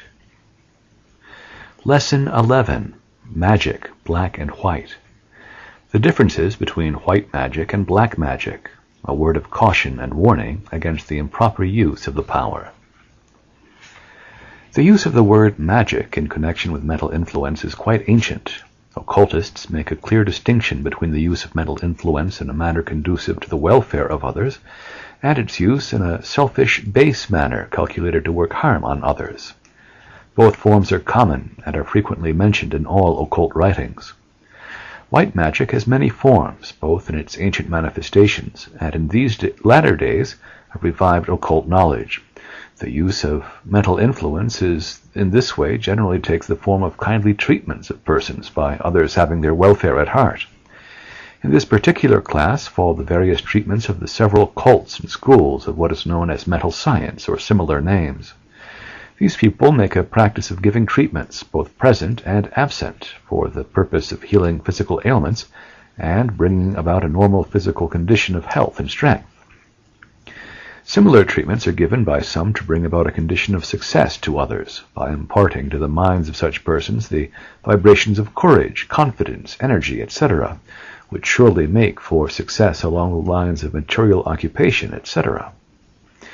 In the same way, one may treat adverse conditions surrounding others, bringing the force of the mind and will to bear on these conditions, with the idea of changing the prevailing vibrations and bringing harmony from inharmony and success from failure. The majority of persons not informed along these lines are surrounded by a mental atmosphere arising from the prevailing mental states, thoughts, feelings, etc., and also arising from the thought currents which they have attracted to them by the law of mental attraction. These mental atmospheres, when once firmly settled around him, render it most difficult for him to break away from their vibrations. He struggles and fights, but the prevailing vibrations are beating down upon him all the time, and must produce a strong effect upon even persons of strong wills, unless, indeed, they have fully acquainted themselves with the laws of mental influence, and have acquired the power of concentration. The habit of a lifetime, perhaps, has to be overcome, and besides the constant suggestive vibrations from the mental atmosphere, are constantly bringing a pressure to bear upon the person, so that indeed he has a mighty task before him to throw off the old conditions, unaided and alone. And so, while individual effort is preferable, there comes a time in the lives of many people when a helping hand, or rather a helping mind, is of great service and aid. The person coming to the mental aid of a person needing his or her services is performing a most worthy and proper act. We hear a great deal about interfering with other people's minds and such kind and worthy treatments, but in many cases there is but little real interference done. The work of the helper is really in the nature of neutralizing and dissipating the unfavorable mental influence surrounding the other person, and thereby giving the other person a chance to work out his own mental salvation. It is true that everyone must do his own work, but help of the kind above indicated is surely most worthy and proper. In these white magic treatments, the person giving the treatment forms the mental picture of the desired condition in his mind, and then sends his thought currents to the other person, endeavoring to reproduce the mental picture in the mind or thought atmosphere of the other person. The best way of doing this, of course, is to assert mentally that the desired condition actually exists. One may be of great help and aid to others in this way, and there is no good reason why it should not be done. And now for the reverse side of the shield.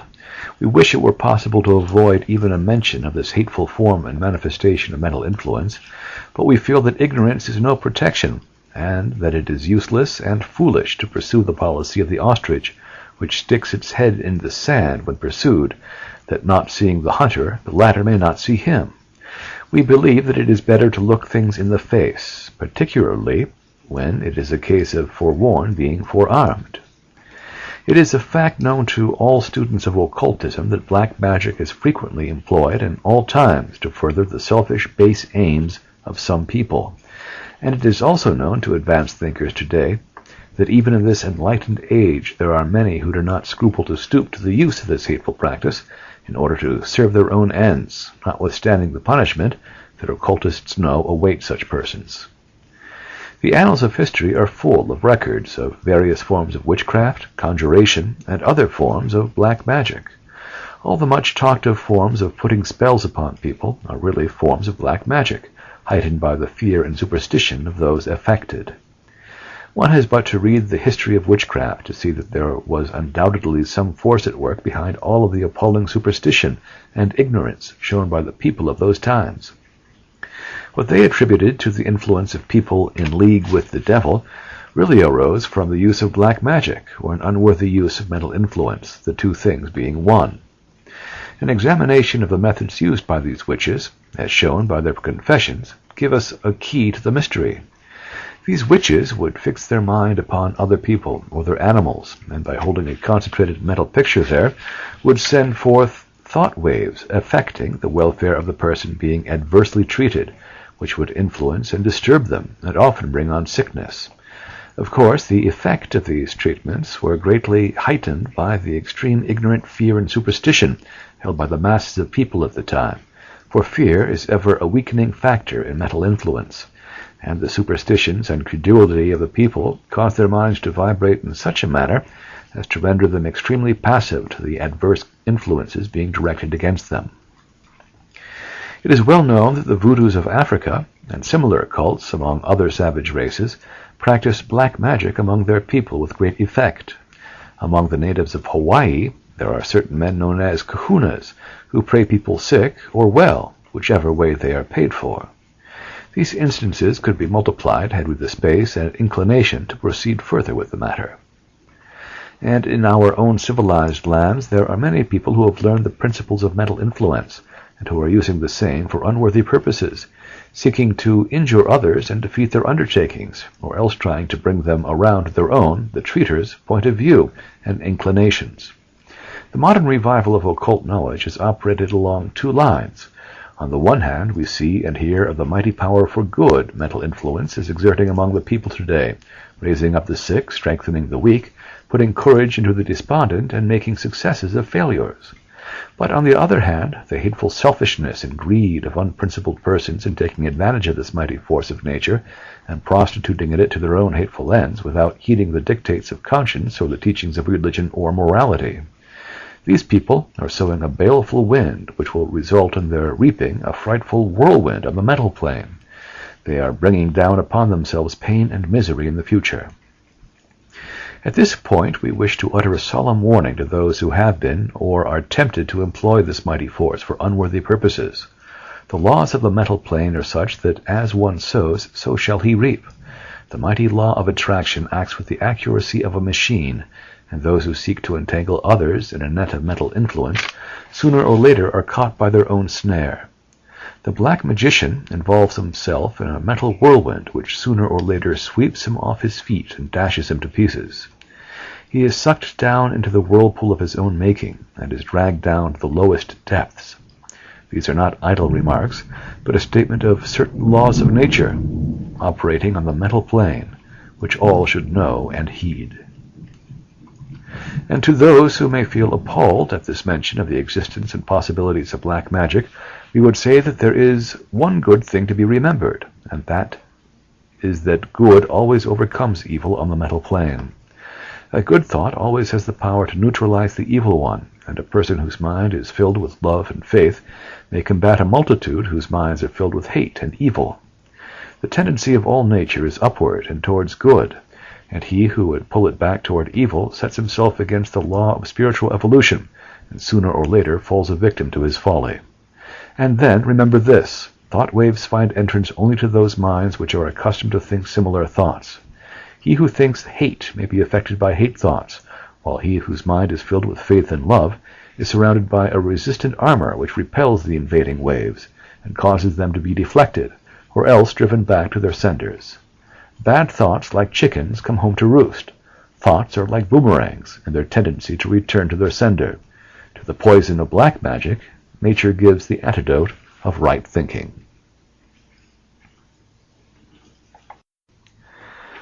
Lesson 12.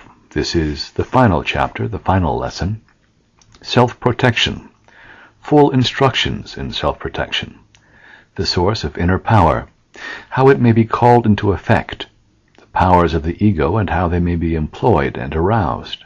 This lesson alone is worth more than the price of the book. The reader of the preceding chapters will see the power of mental influence in its various phases of manifestation, and will recognize the possibility of the force being used to influence himself. The question that will naturally arise in the mind of every student and investigator of this important subject, and which comes to all at some time, is, how may I protect myself from the use of this power against myself?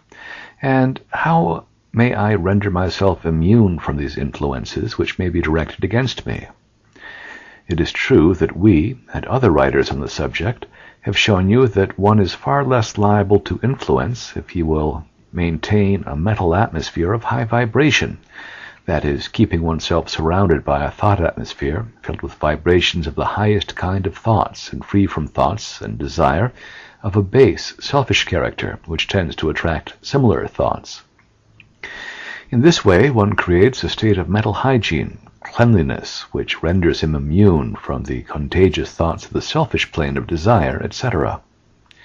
This should be remembered and taken advantage of by everyone, for just as physical cleanliness gives no congenial lodgment for the germs of disease, so mental cleanliness refuses to admit the mental microbes. But there is a method far more efficacious than even the above-mentioned plan, and this method is really that employed by the adepts of occultism, and the method and practice taught the initiates of the occult brotherhoods and lodges all over the world. Let us consider it here. In the first place, without entering into a statement of the details of the high occult teachings, we wish to inform you that the basic principle of all such teaching and instruction is the fact that within each of us, in the very center of the being of each individual, is the very heart of hearts of the immortal ego, is what occultists know as the flame of the spirit. This is what you recognize in consciousness as the I am consciousness, that consciousness of being which is far above the consciousness of personality, or the things of personality. It is that consciousness which informs each individual unmistakably that he is actually an individual being. This consciousness comes to the individual by reason of his contact with the great one life of the universe. It is the point of contact between the part and the all. And in this part of a man's consciousness, coupled with the sense of being an I, there resides a spark from the divine flame of life and power, which is what has been called the will of man. Now, do not mistake us and confuse this with the so-called will of personality, which is merely a desire or a certain firmness, which often is little more than stubbornness. This inner will is real power, and when once recognized, may be drawn upon as a source of unending and unfailing strength. The occult adepts have developed the consciousness of this power within and use it freely. This is the result of years of practice and correct living and thinking. But still, each and every person may draw upon this source of strength within them to aid them in the life and to repel the thought vibrations of the lower plane. This consciousness may be developed by a realization of its existence and by a practice of bringing the idea in everyday consciousness by thought meditation and practice. The very fact of our having called your attention to its existence has awakened within the mind of you who are reading these lines a new strength and sense of power. Think a moment and see whether you do not feel a dawning sense of strength within you that you have not realized so fully before this moment. A continued recognition in your everyday consciousness of this something within will develop your ability to manifest it. Particularly in an hour of need will it spring to your assistance, giving you a sense of a part of yourself crying out to you in words of encouragement, "I am here, be not afraid." It is very difficult to give you this method in writing or printed words, but if you will enter fully into a recognition of this inward power, you will find yourself developing a new power of resisting outside influences that will astonish you. When you come in contact with people who are seeking to influence you in any of the ways mentioned in the preceding chapters of this book, or in other ways, you will find yourself able to defy their mental attacks by simply remembering the strength immanent in your I, aided by the statement, made silently to yourself, "I am an immortal spirit, using the will within my ego." With this mental attitude, you may make the slightest mental effort in the direction of throwing out from your mind vibrations which will scatter the adverse influences in all directions, and which, if persisted in, will cause the other person to become confused and anxious to let you alone. With this consciousness held in mind, your mental command to another, "Let me alone, I cast off your influence by the power of my spirit," will act so strongly that you will be able to actually see the effect at once. If the other person be stubborn and determined to influence you by words of suggestion, coaxing, threatening, or similar methods, look him or her straight in the eyes, saying mentally, "I defy you, my inner power casts off your influence." Try this the next time that anyone attempts to influence you, either verbally or by thought waves, and see how strong and positive you will feel, and how the efforts of the other people will fail. This sounds simple, but the little secret is worth thousands of dollars to every individual who will put it into practice. Above all, put out of your mind all fear of other persons. The feeling of fear prevents you from manifesting the power within you to its full extent. Cast out fear as unworthy and hurtful. Not only is the case of personal influence in the actual presence of the other person may be defeated in this way, but the same method will act equally as well in the matter of repelling the mental influence of others directed against you in the form of absent treatments, etc. If you feel yourself inclining toward doing something which in your heart you feel that is not to your best interests, judged from a true standpoint, you may know that consciously or unconsciously someone is seeking to influence you in this way. Then smile to yourself and make the statements mentioned above, or some similar one, and holding the power of the Spirit within your I, firmly in your mind, send out a mental command, just as you would in the case of the actual presence of the person himself or herself. You may also deny the influencing power of existence by asserting mentally, "I deny you the power to influence me. You have no such power over me. I am resting on my knowledge of Spirit and its will within me. I deny your power out of existence." This form of denial may be used either in the case of absent influence or personal influence. The result is the same in all cases. In repelling these absent influences, you will at once experience a feeling of relief and strength, and will be able to smile at the defeated efforts of the other person. If you feel sufficiently broad and full of love for mankind, you may then treat the other person for his error, sending him thoughts of love and knowledge, with the idea of dispelling his ignorance and selfishness, and bringing him to a realization of the higher truths of life. You will doubtless have many interesting experiences arising from thus repelling these attacks. In some cases, you will find that the next time you meet the person in question, he will appear confused and puzzled and ill at ease. In other cases, the person will begin to manifest a new respect and regard for you, and disposed to aid you instead of trying to influence you to his way and desire. In other cases, the person will still have the desire, and will endeavor to argue you into doing that which he has tried to influence you into doing by mental influence, but his efforts will fall flat and without effect, particularly if you give him another dose of the assertion of the power of the Spirit within you. In the same way, you should call upon your higher self for aid and strength when you feel yourself being affected by any of the great mental waves of feeling or emotion sweeping over the public mind, and which have a tendency to stampede people into adopting certain ideas or of following certain leaders. In such case, the assertion of the I within you will dissipate the influence around you, and you will find yourself standing in a center of peace, surrounded on all sides by the notion of mental tumult and agitation which is sweeping over or circulating around the place. In the same way, you will be able to neutralize the unpleasant mental atmospheres of places, localities, houses, etc., and render yourself positive to and immune from the same. In short, we have given you a recipe that may be used in any and every instance of the employment of mental influence. It may sound simple to you, but a little use of it will make you deem it the most important bit of practical knowledge you may possess.